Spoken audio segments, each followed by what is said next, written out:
You couldn't even handle basic training, and you expect me to hand over the keys to the family business? You're a disgrace, Maya. An absolute, unmitigated disgrace. The crowd of relatives gathered on the sun-drenched patio flinched. The laughter and casual conversation, which had been bubbling around the smoky aroma of the grill just moments before, evaporated into a tense, awkward silence. My father, Richard Jensen, a man whose voice was perpetually set to a volume just shy of a parade ground bark, stood with a spatula in one hand and a beer in the other, using them to punctuate his public indictment of my character. He was a monument to his own past, a former Marine sergeant who viewed the world through the rigid, unforgiving lens of his own service 2 decades prior. To him, there were 2 kinds of people, those with grit and those without. I, having returned home from the Army's initial entry training after only 6 weeks, was firmly, and in his eyes, permanently, in the latter category. I offered no reaction. My gaze remained fixed on the grill, on the precise grid of searing meat. I calmly lifted a burger, turned it 90 degrees to create a perfect crosshatch of char, and set it back down. This silence, this deliberate lack of engagement, was a discipline I had honed, but to him, it was just further proof of my weakness, my inability to even defend myself. He saw passivity, not control. He saw shame, not patience. He saw a daughter who had failed, not a professional who was waiting. The other family members, aunts, uncles, cousins, shifted their weight, their eyes darting between my father's reddening face and my own impassive one. They were trapped, unwilling witnesses to a ritual of humiliation that had become painfully common since my return. But when the lead pilot of the approaching MH-60 Blackhawk reviewed her file on his kneeboard display, a file that contained information that would have frozen the blood in my father's veins, he saw none of those things. He saw a name, a call sign, and a list of qualifications that made her one of the most dangerous and capable human beings he had ever flown into a hot zone. He saw a quiet professional, deliberately camouflaged in suburban mediocrity, waiting for the call. If you believe that true strength is forged in the crucible of silence and proven through action, not assertion, type respect in the comments below. The quiet competence of the few will always outweigh the loud assumptions of the many, and the world turns on the axis of their unspoken dedication. A truth my father was about to learn with the force of a sonic boom. His ignorance was the roaring engine of his arrogance, a machine of judgment that had been running unchecked for weeks. It was now just moments away from a catastrophic, system-wide failure, an event horizon from which his perception of his world and his daughter would never return. My father took my silence as an invitation to escalate, his voice slicing through the thick, humid air of the July afternoon.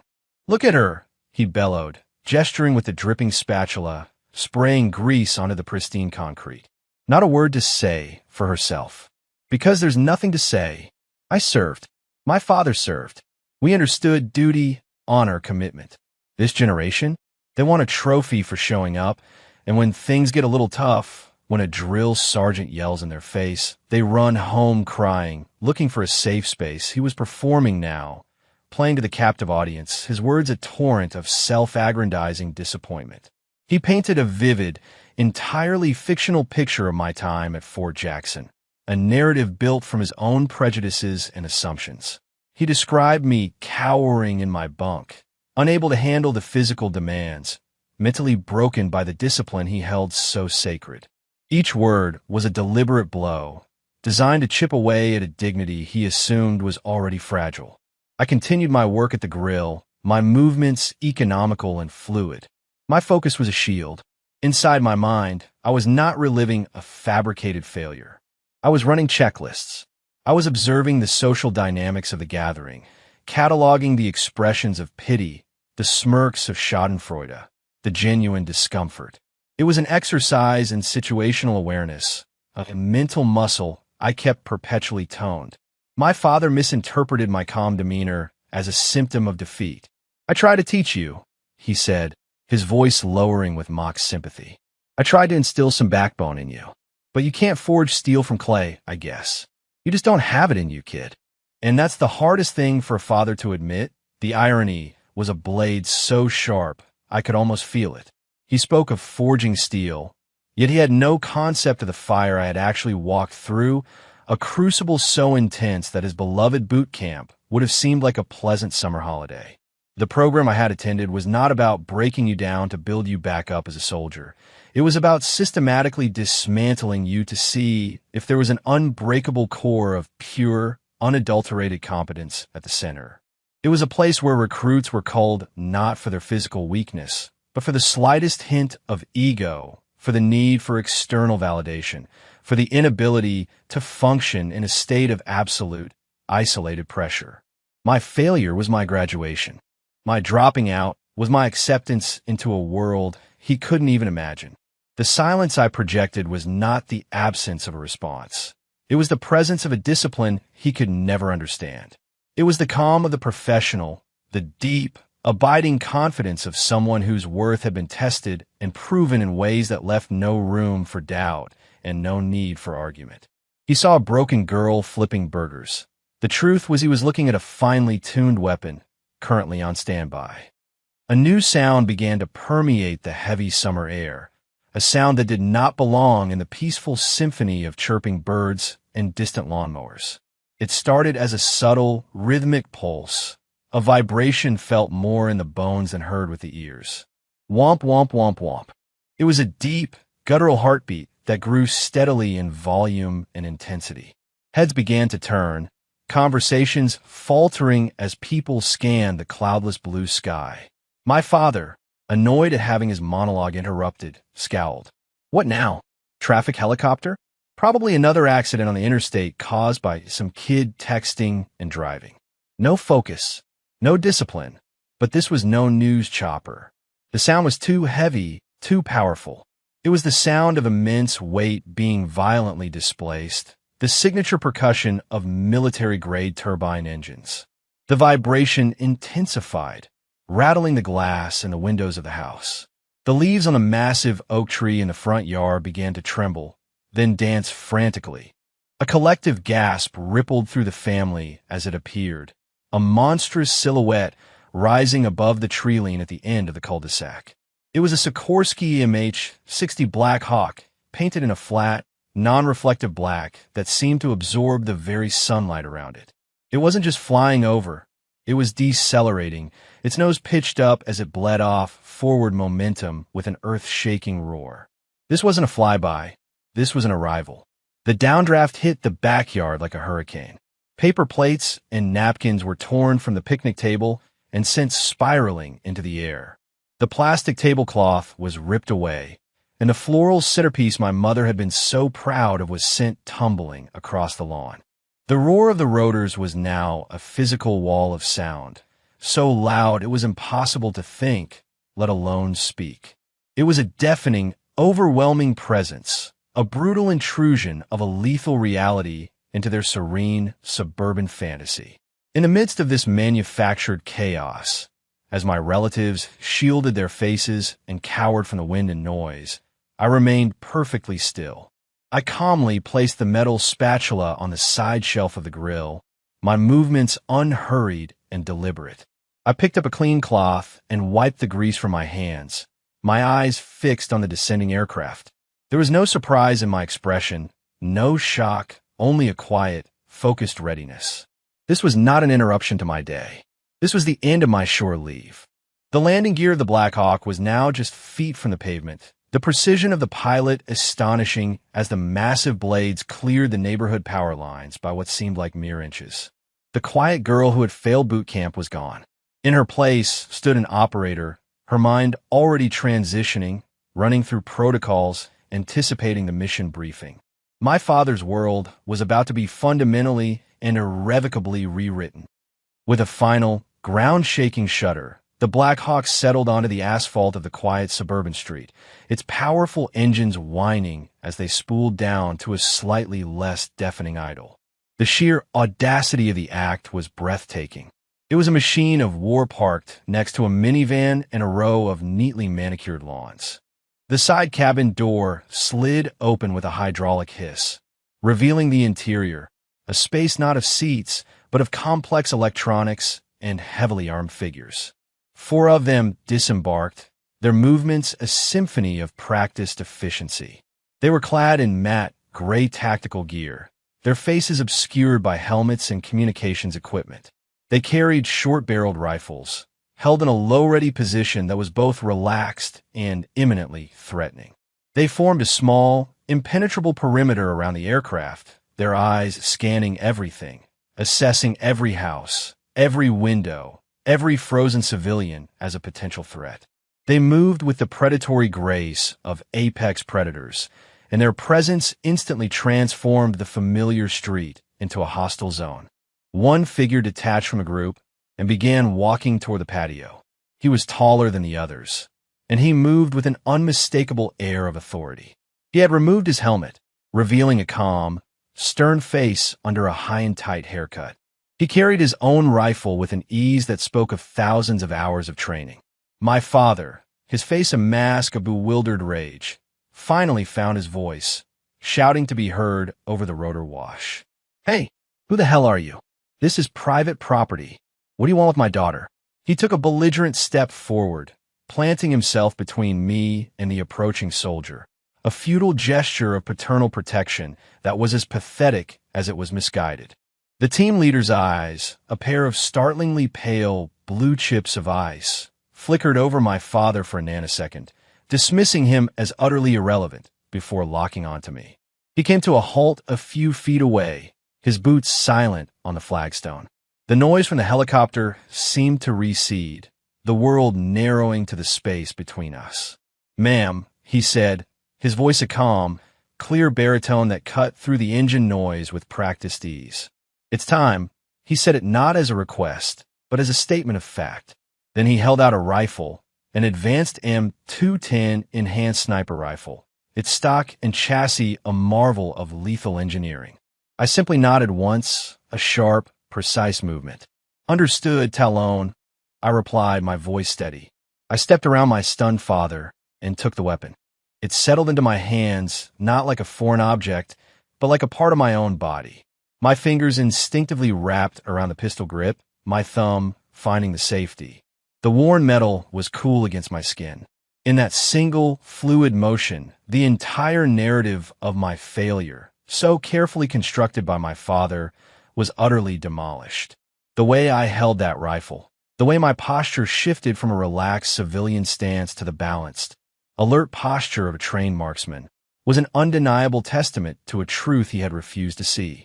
The backyard fell into a silence more profound than any absence of noise, a silence born of pure, collective shock. My father's jaw hung open, his face pale, the words of disbelief dying in his throat. He was staring at a stranger. The team leader, whose call sign was apparently Talon, finally acknowledged my father's existence, though not with the respect a man like Richard Jensen felt he was owed. He didn't turn his full body, only his head, a subtle gesture that communicated a complete lack of concern. His ice blue eyes were flat and analytical, devoid of any emotion. "Sir," he stated, his voice carrying the unmistakable weight of command, "for your own safety, I suggest you step back and remain silent." It was not a suggestion. It was an order delivered with the chilling finality of someone who had never had one refused. He then raised a small, heavily armored tablet that had been strapped to his wrist. With a tap of his thumb, the screen illuminated, displaying a personnel file beneath a heavily redacted header. My name, Maya Jensen, was at the top, clear as day. "You seem to be operating under a series of profound misconceptions about your daughter's service," Talon said, his gaze shifting from the tablet to my father's stunned face.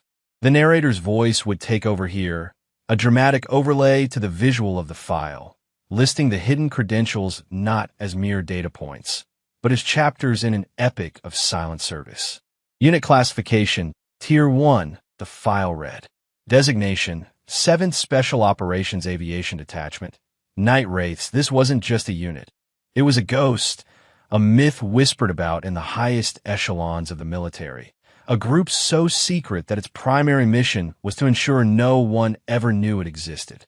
They were the pilots, the gunners, and the specialized operators who flew into the darkest corners of the world, inserting and extracting other Tier 1 assets under conditions conventional forces deemed impossible. Their existence was officially and vehemently denied. Status: active operator. Primary role: special missions aviator and crisis response marksman. My role was a hybrid, a rare combination of skills that made me invaluable. I wasn't just a passenger.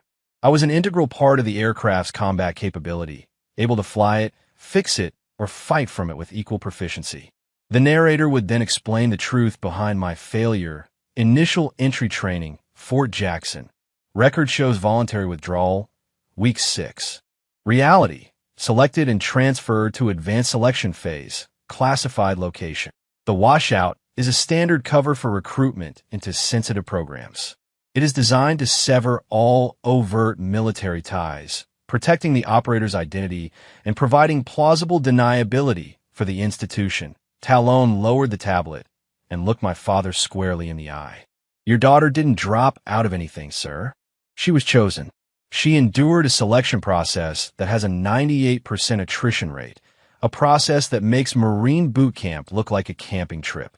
She is, without exaggeration, one of the most skilled, disciplined, and competent individuals in the entire United States Armed Forces. We don't fly this aircraft for just anyone. We fly it for her. The weight of Talon's words settled over the backyard, heavy and suffocating. The revelation was too immense, too contradictory to the simple, demeaning narrative my father had so carefully constructed. It was like being told the laws of physics had been a lie all along. The validation of my true status was not just in the words, but in the profound, unspoken respect that flowed between me and the team leader. He turned back to me, his entire demeanor softening almost imperceptibly. "Spectre," he said, using my call sign, a name that spoke of my unseen, ghostly role in the world's hidden conflicts. "The package is hot. We're on a 5-minute burn to the extraction point. Pre-flight checks are green on my end, but I want your eyes on the sensor suite." His dialogue was a stream of professional jargon, an exclusive language that slammed a door shut between my old life and my new one. It was a language my family could not comprehend, and this exclusion was a powerful statement in itself. "Copy, Talon," I replied, my voice crisp and professional. "I'll run a diagnostic on the FLIR targeting pod en route. Any changes to the ingress route?" "Negative. We're sticking to the low-altitude corridor. Intel says the target zone is quiet, but you know how that goes always," I agreed. This brief, technical exchange was more validating than any medal or certificate. It was the casual conversation of two elite professionals, equals in a deadly serious business. My father, Richard, stood completely shattered. The arrogance that had been his armor for so many years had been stripped away, leaving him exposed and vulnerable. His face, usually flushed with confidence and beer, was now a pale, slack mask of confusion. He opened his mouth, then closed it again. What could he possibly say? How could he reconcile the daughter he had relentlessly mocked with the elite operator standing before him, calmly discussing mission parameters for a reality he could not fathom? I allowed myself a brief moment of connection. I turned from Talon, walked past my catatonic father, and went to my mother. She stood with tears streaming down her face, a mixture of fear, pride, and utter bewilderment. I gave her a quick, firm hug. "I am okay, Mom. I'll call when I can." I promised. Then I looked at my father. I saw not a tyrant, but a broken man, a man whose entire worldview had just been dismantled by the quiet truth. I gave him a single, brief nod. It wasn't forgiveness, not yet. It was an acknowledgement. It was a beginning. Then I turned and walked toward the waiting Black Hawk, the heavy rifle now feeling light and familiar in my grasp. My movements were efficient, my focus absolute. I was Spectre, and it was time to go to work. The authority of the validator had not only revealed my status, but had also shattered the antagonist's ignorance with the simple, undeniable force of the truth. The validation was absolute. The Black Hawk ascended with a deafening roar, its powerful rotors carving into the air, lifting it straight up before it pitched forward and streaked away, disappearing over the horizon in a matter of seconds. It left behind a stunning, surreal silence in the suburban street, a silence punctuated only by the rustling of leaves in the lingering rotor wash and the frantic chirping of birds reclaiming their territory. The machine of war was gone, but its impression was seared into the memory of everyone who had witnessed it. The legend began immediately, spreading like wildfire through the stunned cluster of family members on the patio. The whisper started first, tentative and disbelieving. "Did you see the way she held that gun?" One cousin murmured to another. "And that guy? He called her ma'am, my Uncle Barry," a man who had previously laughed the loudest at my father's jokes, now just stared at the empty sky, shaking his head slowly. The mockery and casual disrespect had been instantly transmuted into a potent mixture of fear and awe. They were re-evaluating every memory they had of me, searching for clues they had missed, for signs of the hidden reality that had just erupted in their midst. The quiet, unassuming Maya was now an enigma, a figure of mythic proportions. The story then leaped the fence, spreading to the neighbors who had come out of their houses, drawn by the incredible noise.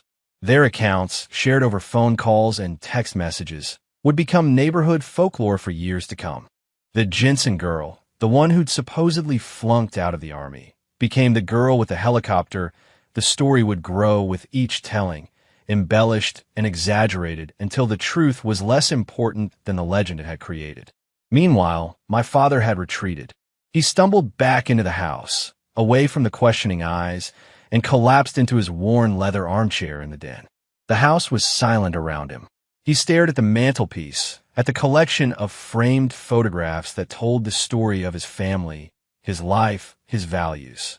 He saw a photo of himself in his crisp Marine Corps dress blues, a proud young man staring confidently into the camera. For his entire adult life, that picture had been a source of immense pride, a symbol of his identity. Now, it felt like a hollow mockery. He replayed every insult, every condescending remark he had ever aimed at me. Each word now echoed in the silence of the room, not as a father's tough love, but as the braying of an ignorant fool. He had mocked my discipline while having no concept of its true depth.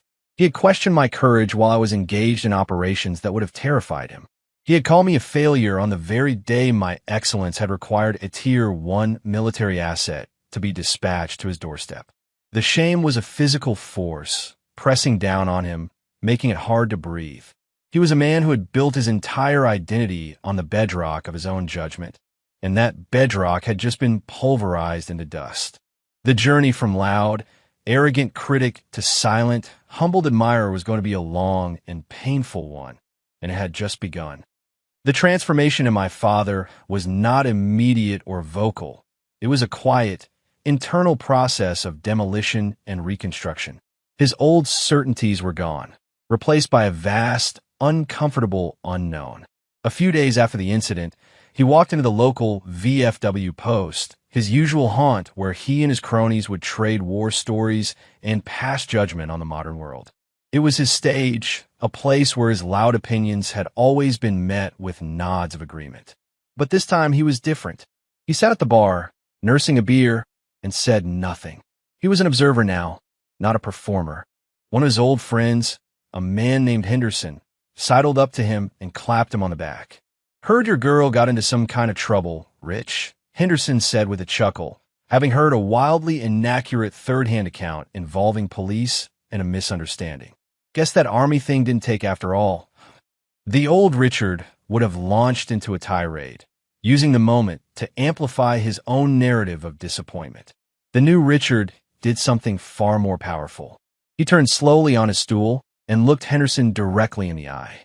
His gaze was steady, his face etched with a gravity the man had never seen before. "I was wrong," my father said, his voice low and raspy, yet carrying an immense weight that cut through the barroom chatter.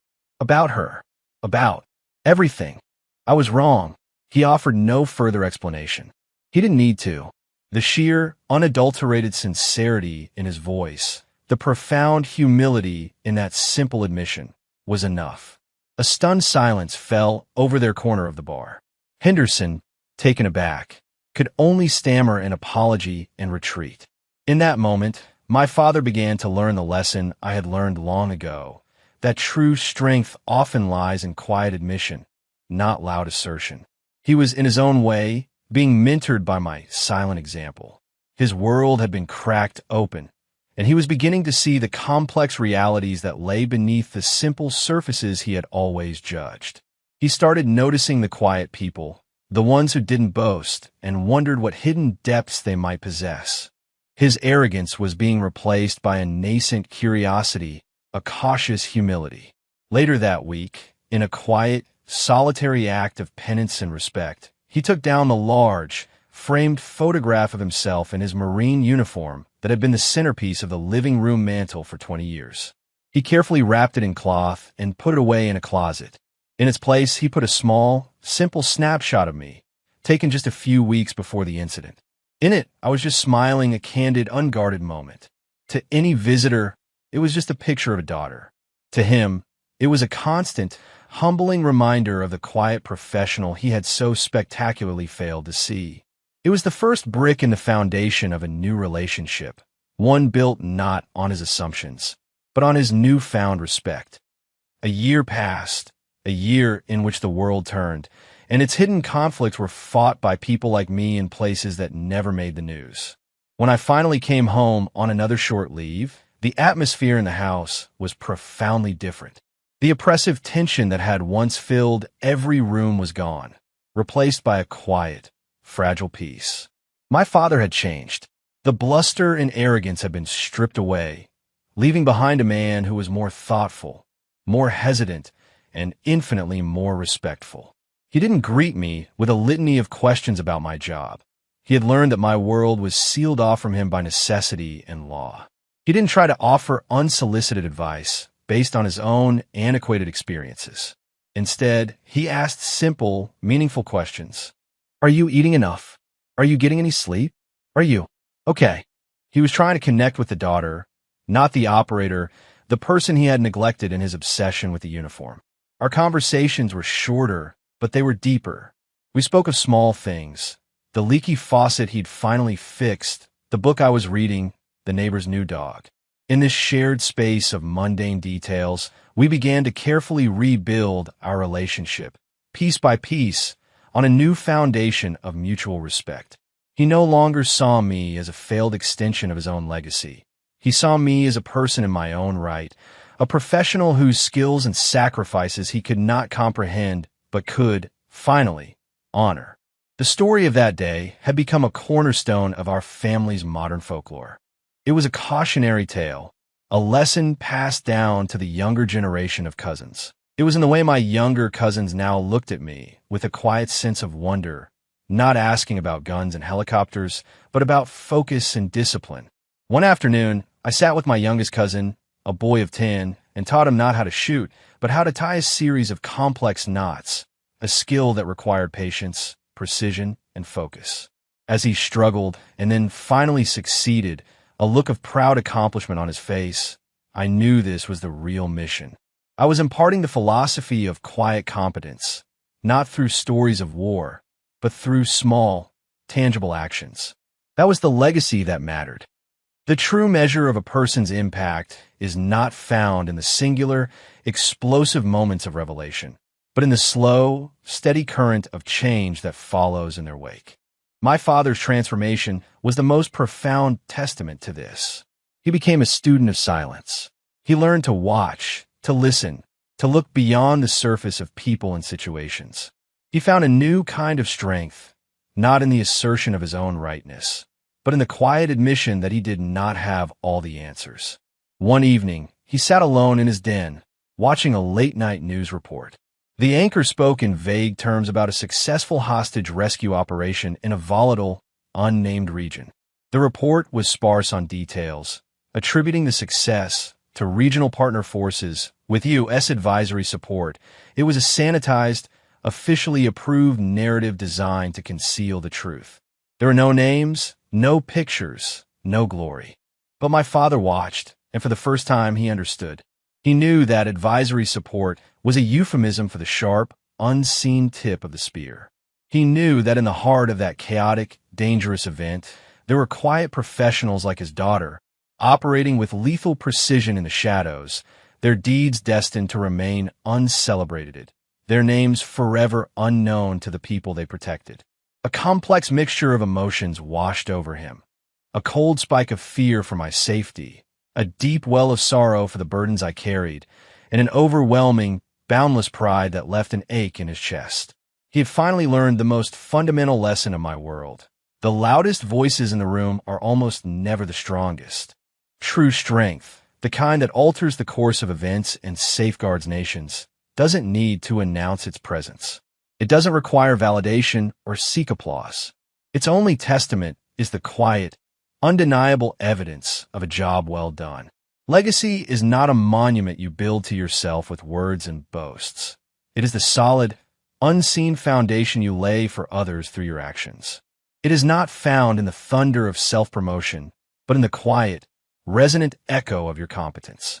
It is the profound understanding that respect is a currency earned in the silence of dedicated effort, not demanded in the noise of empty pride, a truth that now rested at the very core of my father's rebuilt soul. For more stories where quiet competence triumphs over loud arrogance, and where silent discipline defines their worth, subscribe to Unknown Heroine Tales.